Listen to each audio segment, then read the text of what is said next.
เออขาวได้ปลาขาว ได้ปลาขาวใหญ่เลยนี่โอ้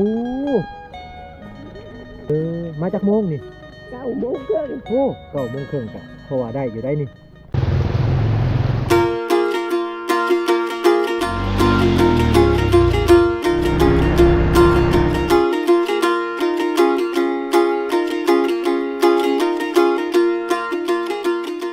กับทักทายสบายดีสวัสดีพ่อแม่พี่น้องเมิร์ดสุขูสู่คนคือเก่าพี่น้องเลยเนาะตอนนี้ก็ยังบ่ทันได้ออกไปในเขตชนบทพี่น้องแต่ว่ามื้อนี้นี่เป็นมื้อที่ว่าพายุเข้าเนาะพายุเข้าสปปลาวแล้วก็เข้าเวียดนามเข้าประเทศไทยนํพี่น้องเนาะก็คือพายุบัวลอยนั่นเองแต่ว่าพายุเข้าในช่วงนี้ก็คือ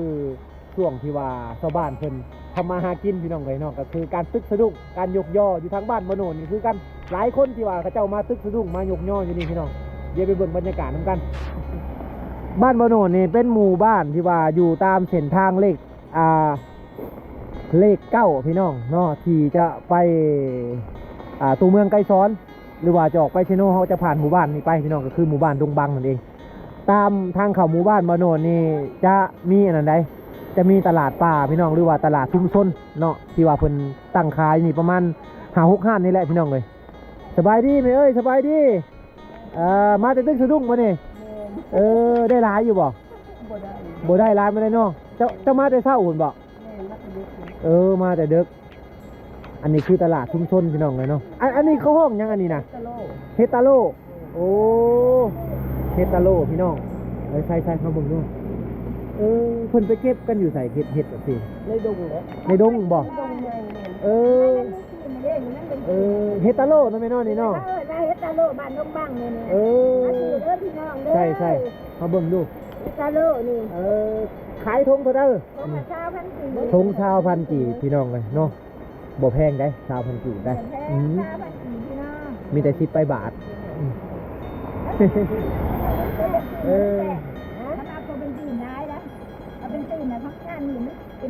แม่มาขายทุกมื้อบ่แม่มาขายทุกมื้อ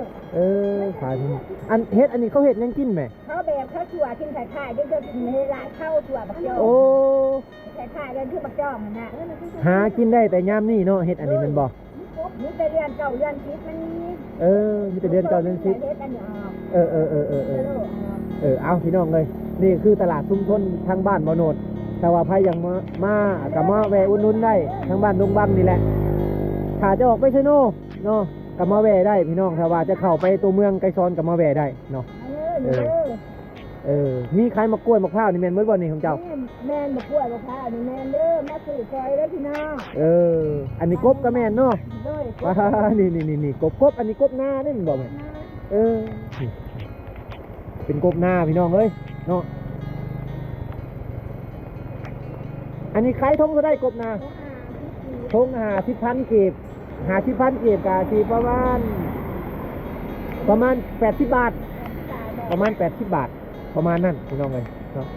ต้อง80 บาทโอ้ก็เป็นกบหน้ากบธรรมชาติเฮาเพราะว่าช่วงนี้เขาเจ้าใส่เบ็ดกบหลายอันนี้คือห้านแม่มัน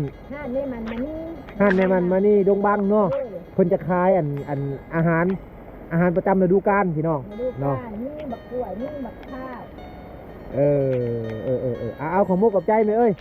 ถ้าว่าพี่น้องทั้ง FC ฝั่งไทยหรือว่าฝั่งลาวกายมาทางบ้านดงบังก็อย่าลืมมาแวะอุดหนุนเพิ่นพี่น้องเลยเนาะพี่น้อง FC สบายดีขอบคุณค่ะเอาลูกไปก่อนเด้อแม่เด้อโดยบรรยากาศยามเช้าอยู่ที่บ้านบ่โนดเด้อพี่น้องอยู่นี่เนาะก็คือการตึกสะดุ้งการยกย่อของชาวบ้านกับเจ้าไปใช้หมดแล้วโอ้มันอยู่ทางเมืองที่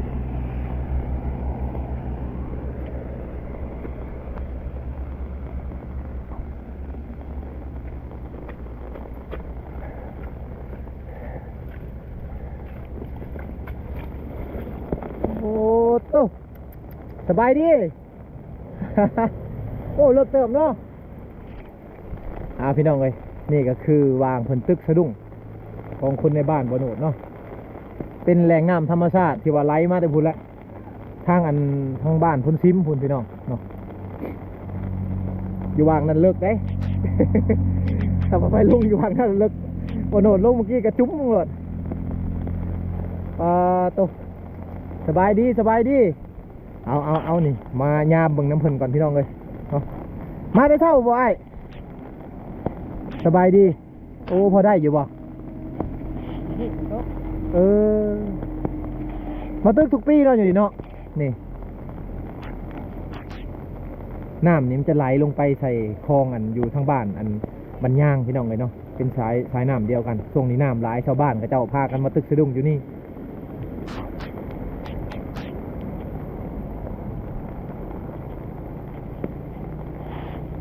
เพิ่นกำลังชิยกขึ้นมาเบิ่งกันว่าได้หรือบ่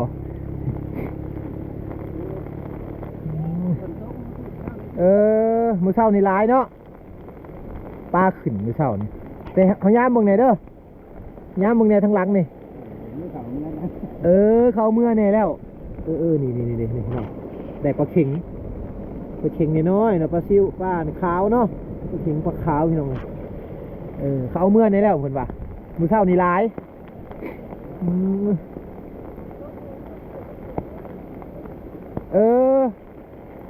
ฝนตกแหละมันบุกถึกเนาะถ้าฝนค่อยแล้วถึกว่าได้ปลาสิหลายส่งขอยามหน่อยเด้อโอ้ได้หลายเติบเด้อพี่น้องคุณนี่นะเห็นบ่เอาเมื่อไรบ่มื้อเช้านี่โอ้เจ้าหาก็ออกมานี่ได้ขนาดว่าเพิ่นหาก็ออกมาได้นี่ทางนั้นเมื่อกินข้าวบ่ทางนั้นหรือว่าเมื่อตึกวังใหม่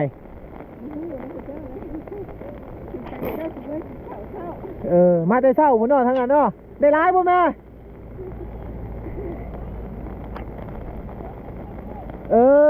ฝนตกมันบ่ได้เพิ่นว่าวันนี้มาฝนบ่ตกนี่มันคือตกเท่านึงนี่ดึกลงเท่านึงนี่หลายเติบเนาะถ้าฝนบ่ตกนี่เนาะทางนี่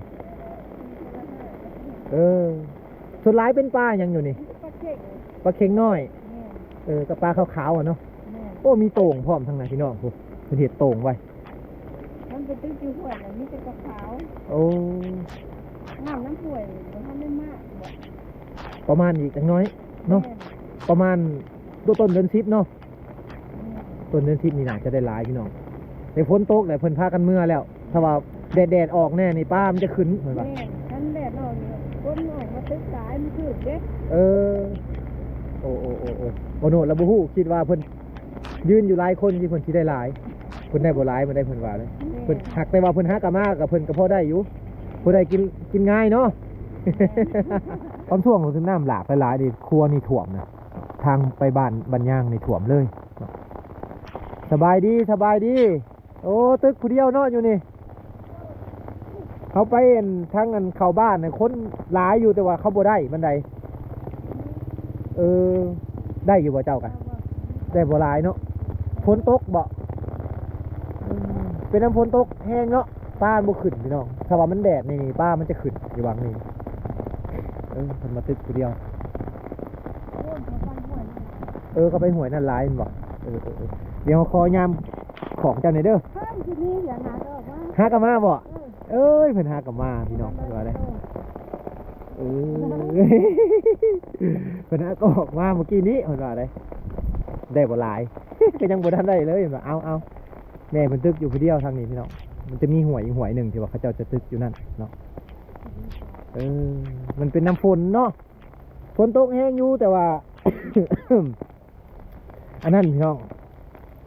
แดดบ่ออกถ้าแดดออกนี่ป้าขึ้นได้นี่นะระวังนี่สายขนาดลูกไปก่อนเด้อแม่เด้อ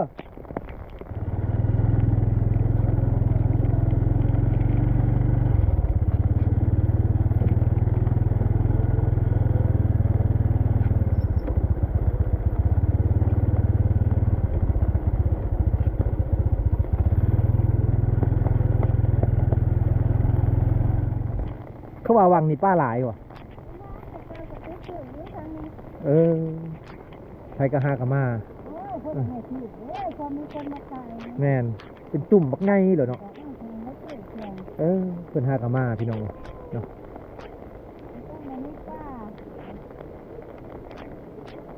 มันเป็นน้ำฝนลินเนาะใครแม่นว่านั่น แดดออกเนี่ยคือที่ได้อยู่พี่น้อง มันได้หนึ่งหงแล้วมันได้โต๊ะมันก็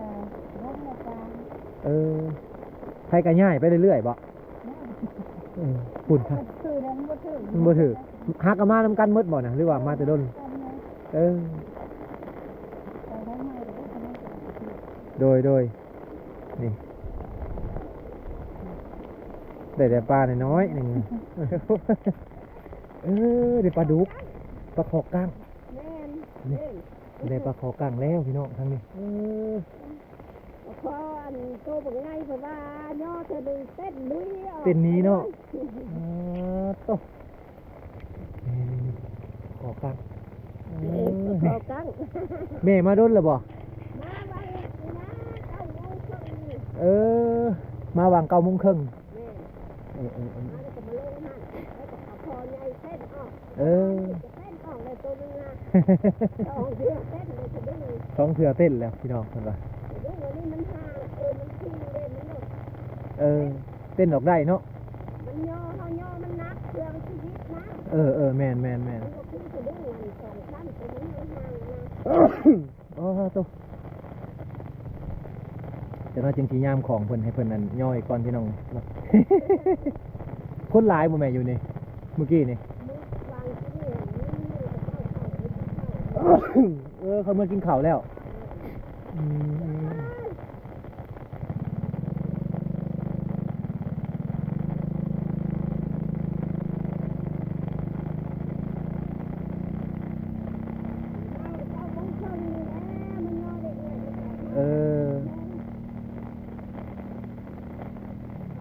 มันมีแต่ปลาซิวเนาะ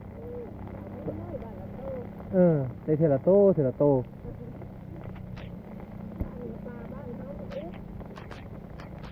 ถ้ามันแดดนี่คือสิป้าสิขึ้นอยู่แม่นบ่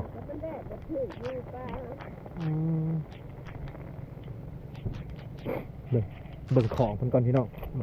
บ่โนดยามของเพิ่นได้บัดนี้ได้มาแล้วมาจากโมงนี่ 9:30 โอ้9:30กะเพราะว่าได้อยู่ได้นี่เนาะไปกินแรงอยู่พี่น้องเลย อายุพออยู่แล้ว ปลาขาวปลาเข็งปลาคอกั้งอยู่ทางนี้ สวยบ้านกับเจ้าวันนี้มันจะโตจะเทียงได้ขึ้นไปกับเจ้าลงโต เขาใส่โต่งหลายเขาเห็ดโต่งหลายปลามันบ่ค่อยลงมาพอที่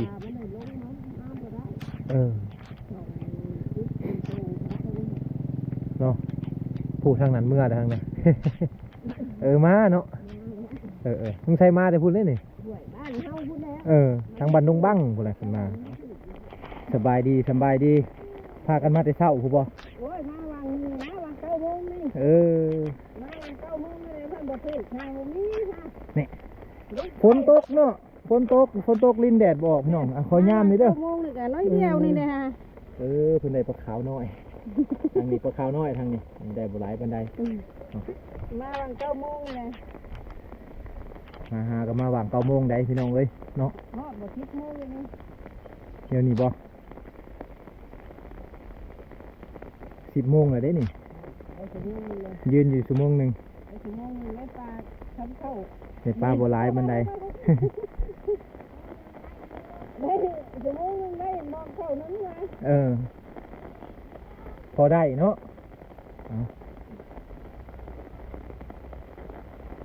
สิปลาน้อยเท่าปลาที่ ได้ปลาขาว ชาวน้อย ปลาขาวน้อยนี่เป็นได้นี่แหละอุปกรณ์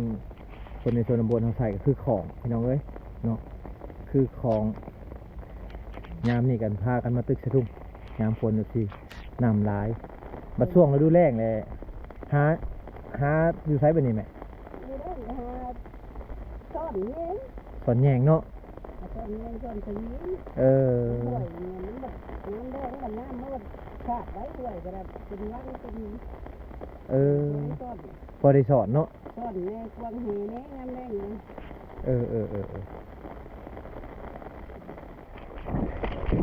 โอ้ถึงแล้วพูนพูน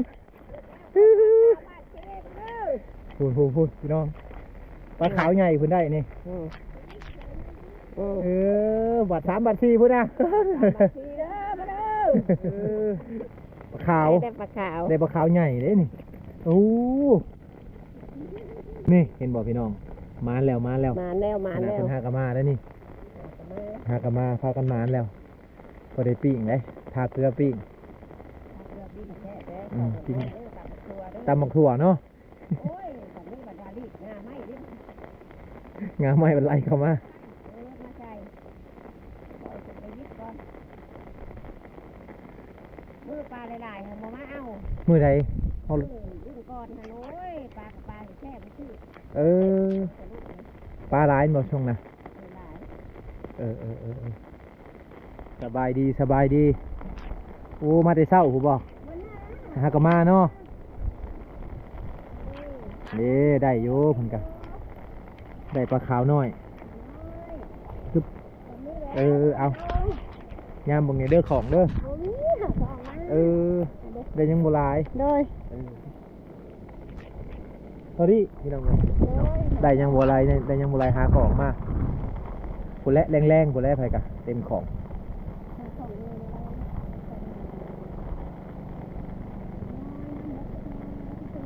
น้ำมันลงเลยปลาหลายแม่นบ่เออน้ำกำลังมาพี่น้องคือว่าวังนี่หันเลิกเสิร์ฟได้วังนี่